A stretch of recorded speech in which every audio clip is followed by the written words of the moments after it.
আজ আমি আপনাদের সঙ্গে শেয়ার করব আলু আর ডিম দিয়ে একটা মজাদার রেসিপি। এই রেসিপিটি কিন্তু খুব বেশি উপকরণ লাগে না তৈরি করতে। ঘরে থাকা সামান্য কিছু উপকরণ দিয়েই কিন্তু এই রান্নাটা তৈরি হয়ে যায়, আর এর স্বাদও হয় কিন্তু দুর্দান্ত। এরকম ভাবে এই রেসিপিটি তৈরি করলে রাতে রুটি কিন্তু দুটো বেশিই খাবেন, এতটাই সুস্বাদু হয় এই রান্নাটা। আর বাড়ির সবাইকারই কিন্তু খুবই পছন্দ হবে। একবার এরম ভাবে তৈরি করে খেলে মন চাইবে বারবার এরম ভাবে এই রান্নাটা তৈরি করে খাই। রুটির সঙ্গে যেরকম ভালো লাগবে সেরকম কিন্তু পরোটার সঙ্গেও এই রেসিপিটি খেতে লাগে দুর্দান্ত। নমস্কার বন্ধুরা, অনুশ্রী রান্নাঘরে আপনাদের সবাইকে স্বাগত। সবার প্রথমে আমি এখানে দুটো মাঝারি সাইজের আলুকে আমি এরকম ভাবে গ্রেট করে নিয়েছি গ্রেটারে। আর এখানে নিয়েছি 3টে ডিম। ডিমগুলোকে আমি ফাটিয়ে আলুর মধ্যে দিয়ে দিলাম।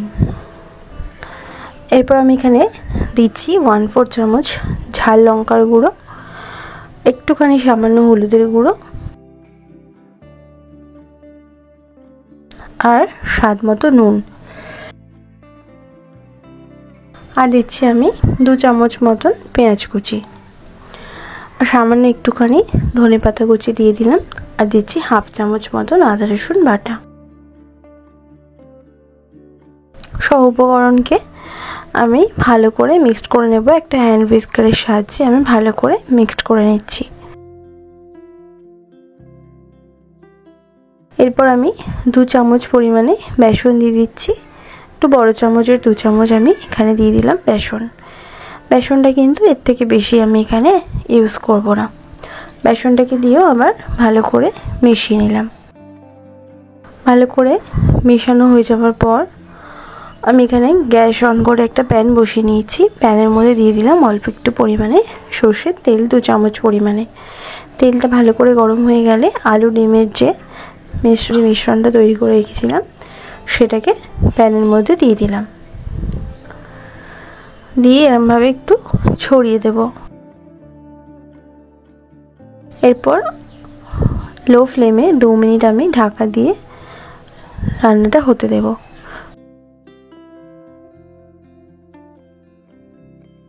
2 মিনিট পর ফিরে এলাম, ঢাকাটা সরিয়ে নিয়েছি। একটা পাশ কিন্তু হয়ে গেছে। এরপর আমি একটা থালার মধ্যে এরমভাবে উল্টে নিলাম। তারপর অন্য পাশটাও আমি প্যানের মধ্যে দিয়ে দিলাম, যাতে দুটো পিঠই বেশ ভালোভাবেই কুক হয়। আর আমার চ্যানেলটি যারা এখনও পর্যন্ত সাবস্ক্রাইব করেননি তারা প্লিজ আমার চ্যানেলটিকে সাবস্ক্রাইব করে নেবেন আমার প্রতিদিনের ভিডিওর আপডেট পাওয়ার জন্য। আবারও আমি ঢাকা দিয়ে দেব 2 মিনিটের জন্য লো ফ্লেমে। ঢাকাটা 2 মিনিট পর আবার সরিয়ে নিলাম। একবার চেক করে নেব এই পাশটা ভালোভাবে কুক হয়েছে কিনা।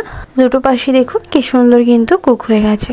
এরপর আমি প্যানটাকে সাইড করে রেখে দিলাম ঠান্ডা করতে। এরপর গ্যাসেতে একটা কড়া বসিয়ে নিয়েছি, দিয়ে দিয়েছি পরিমাণ মতন তেল। তেলটা গরম হয়ে গেলে ফোড়নে দিচ্ছি একটা ছোট দারচিনির টুকরো আর 2টো ছোট এলাচ, আর দিচ্ছি 1/2 চামচ পরিমাণে গোটা জিরে। ফোড়নটাকে একটু 15 সেকেন্ড সময় ধরে একটু ভেজে নিলাম। তারপর দিচ্ছি 1 চামচ পরিমাণে কাসুরি মেথি। এরপর একটা মিডিয়াম সাইজের পেঁয়াজ কুচি আমি দিয়ে দিলাম। পেঁয়াজটাকে 1 মিনিট আমি হাই ফ্লেমে একটু ভেজে নেব। পেঁয়াজের কালারটা একটু চেঞ্জ হয়ে যাওয়ার পর দিয়ে দিচ্ছি 1 চামচ পরিমাণে আদা রসুন বাটা। আদা রসুন বাটাটা দিয়ে একটু কষিয়ে নেব, যাতে করে আদা রসুনের কাঁচা গন্ধটা কেটে যায়।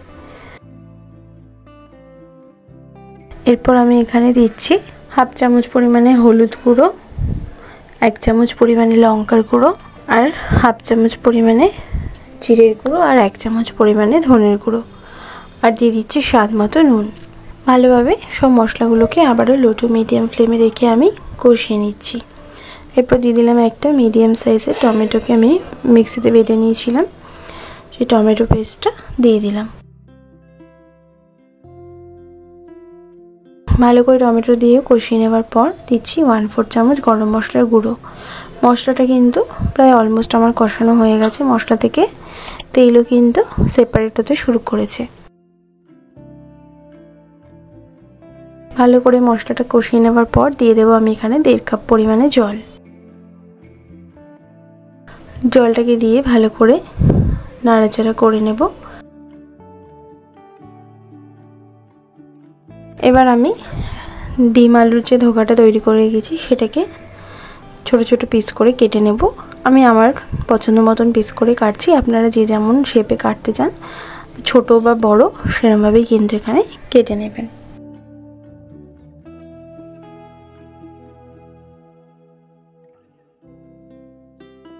আমি এরকমভাবে কেটে নিয়েছি। এদিকে গ্রেভিটাও ফুটতে শুরু করে দিয়েছে। এরপর আমি গ্রেভির মধ্যে দিয়ে দিচ্ছি।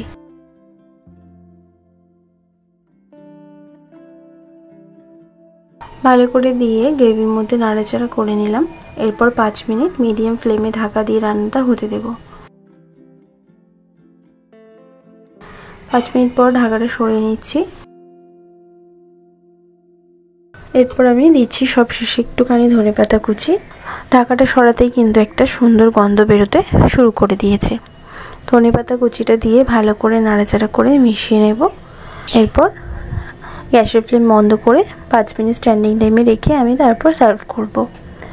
ডিম আলু দিয়ে একটা সুন্দর রেসিপি কিন্তু আমার সম্পূর্ণ রেডি। আর এটা খেতেও কিন্তু দুর্দান্ত লাগে, রুটি পরোটার সাথে অসাধারণ খেতে লাগে। অবশ্যই আপনারা একবার এরমভাবে বাড়িতে ট্রাই করে দেখবেন, আশা করছি ভালো লাগবে। ভালো লাগলে লাইক শেয়ার করতে ভুলবেন না, কমেন্ট বক্সে কমেন্ট করে জানাতে ভুলবেন না রেসিপিটি কেমন লাগলো।